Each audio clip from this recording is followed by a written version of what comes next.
After a decade, the huge franchise of Harry Potter finally comes to an end.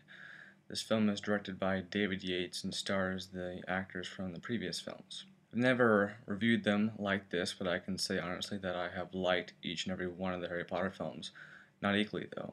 And with this being the last film, I had high hopes and expectations, and though not every expectation was met, I was impressed and thought that this was a very good film. I would agree it was a very good film. And for someone like myself that hadn't read the books, the film did a very good job of tying up all the loose ends in the story and putting everything into perspective.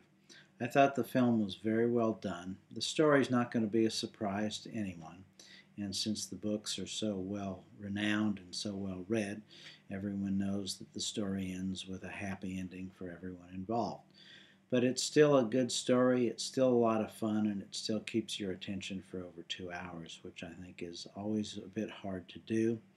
I'm like you, I think all the Harry Potter films were good, some better than others, but I think this was as good as any of them. As all of us who have read the books know, people do die.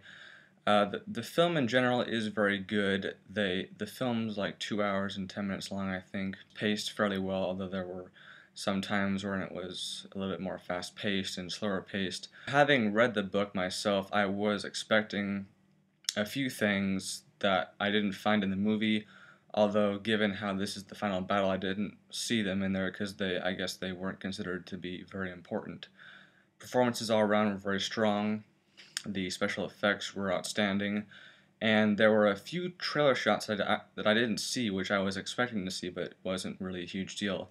But overall, this is a fine film and a great way to end the epic franchise.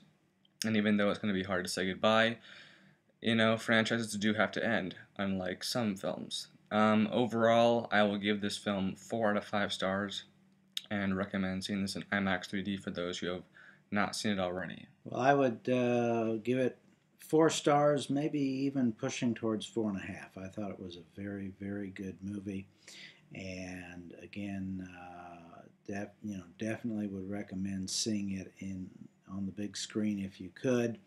Like so many films, 3D was okay. I can't really say it added anything to the story, but in this case, the 3D worked a little bit better than some films.